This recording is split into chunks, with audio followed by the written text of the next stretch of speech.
Mustafiz sir আক্ষেপের কথা বলেছেন, trophy না জিততে পারার আক্ষেপ। আমার কাছে মনে হয় যে অনেক খেলোয়াড়েরই এই আক্ষেপটা হয়তো বা সহমত হবে মোস্তাফিজের সাথে।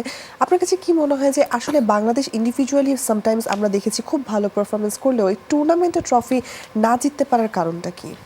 প্রথমে বলে রাখি যে মোস্তাফিজ খুব সরল একটা স্বীকারোক্তি দিয়েছেন এবং এটা কিন্তু যে কোনো ক্রিকেটার কিন্তু চাইবেন যে তিনি যখন টেস্ট ক্রিকেট থেকে বা ওয়ানডে ক্রিকেট থেকে বা টি-20 থেকে অবসর নেন তখন তার আলমারিতে বা তখন তার অভিজ্ঞতায় স্মৃতিতে একটা যেন সুখ স্মৃতি থাকে যে ইয়েস আমি একটা বড় ট্রফি জিতেছিলাম। তো সেটা যদি আপনি জিততে না পারেন তাহলে দেখবেন যে আপনি একটা আক্ষেপ কিন্তু থেকেই যায়। সেই আক্ষেপের কথাটাই মোস্তাফিজ বলেছেন। এই আক্ষেপ শুধু মোস্তাফিজের না, এই আক্ষেপ কিন্তু ক্রীড়া সাংবাদিক হিসেবে আমাদেরও রয়েছে যে আমরা এখন পর্যন্ত এত ট্রফি জিতেছি, এত মানে দ্বিপাক্ষিক সিরিজে হয়তো জিতেছি কিন্তু কখনো আপনার বড় কোনো টুর্নামেন্টের ট্রফি জিততে পারিনি। সো আমরা আশা করব যে মুস্তাফিজের এই আক্ষেপটা যেন মানে আমাদের সময়কালে যেন শেষ হয়ে যেতে পারে, সেই অপেক্ষায় আমরা থাকবো। একদম, আমরাও সেই অপেক্ষায় থাকবো। বাংলাদেশের এবারে কম্বিনেশন নিয়ে সবাই অনেক বলছেন যে কম্বিনেশনটা খুবই সেরা একটা কম্বিনেশন হয়েছে। আপনার পার্সপেক্টিভটা জানতে চাই, এবারে আসলে মূল শক্তির জায়গাটা কোথায়? বোলিং লাইন আপ শুধুমাত্র একটা শক্তি নিয়ে কিন্তু আপনি টি-20তে টিকে থাকতে পারবেন না। আপনাকে কিন্তু আপনার বোলিংটাও ভালো করতে হবে, ব্যাটিংটাও জানতে হবে, ভালো মতো পারফর্ম করতে হবে এবং সেই সঙ্গে কিন্তু বোলিংয়ে সহায়তা করার জন্য আপনি আপনার ফিল্ডিংয়ে স্কিলটাও কিন্তু ডেভেলপ করতে হবে। সো তিন ক্ষেত্রে কিন্তু আপনাকে একটু দক্ষতার সঙ্গে কিন্তু লড়তে হবে। সো আমার কাছে মনে হচ্ছে যে এখন এই টুর্নামেন্টে যদি আপনি চিন্তা করেন তাহলে আমার কাছে সার্বিক অর্থে মনে হচ্ছে যে ব্যাটিংটা যদিও ভঙ্গুর ব্যাটিং নিয়ে কিন্তু বাংলাদেশ গিয়েছে, কিন্তু টি-20তে আপনি যদি ভালো পারফরমেন্স করতে চান তাহলে ব্যাটিংটাকে আপনার সবচেয়ে বেশি প্রায়োরিটি দিতে হবে। এবং বাংলাদেশের যে ব্যাটাররা এখানে খেলতে গিয়েছেন তার মধ্যে আপনি দুজন ব্যাটার কিন্তু আপনি একজন 8টি বিশ্বকাপ খেলেছেন, একজন এটি নবম তার বিশ্বকাপ হচ্ছে। সো সেই অভিজ্ঞতা থেকে তাদের জন্য অনেক ভালো কাজে লাগতে পারে। সো ব্যাটিংটাকেই আমি এখানে মূল স্ট্রেংথ মানব।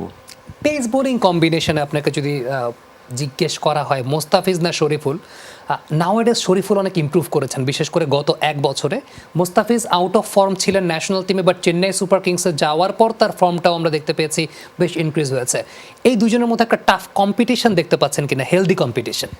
আমি তো দুজনকে একাদশে রাখবো, কারণ দুজনকে একাদশে রাখলে অনেক কাজ সহজ হয়ে যায় আমাদের কাছে এবং দুজনেই কিন্তু আপনি খুব অভিজ্ঞ। যদি আপনি বলবেন যে হয়তো দুজনে একই ধরনের বাঁহাতি পেসার, এই কারণে হয়তো তাদেরকে আপনি মনে করছেন যে একজন থাকবেন একজন থাকবেন না, কিন্তু আমি সামি এই ডানহাতি বামহাতি এই কম্বিনেশনের সাথে কিন্তু আমি কখনোই একমত নই।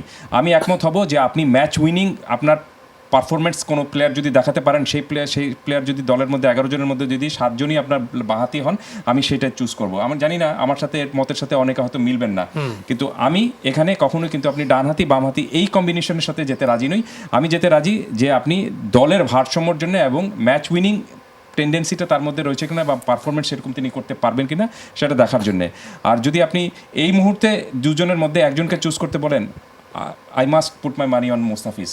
সামহাও কখনো কখনো মনে হয় কিনা যে একটা বোলারকে ক্যাপ্টেন যদি প্রপার ওয়েতে ইউজ করতে পারেন সেক্ষেত্রে সেই বোলারের কাছ থেকে বেস্ট আউটপুটটা বের করে আনা সম্ভব। সো টি-20 ক্রিকেটে ক্যাপ্টেনকে অনেক বেশি প্রোঅ্যাক্টিভ হতে হয় কিনা যে ওই বোলারটার কাছ থেকে বেস্ট আউটপুট পেতে হলে? Well, it's all about synchronisation.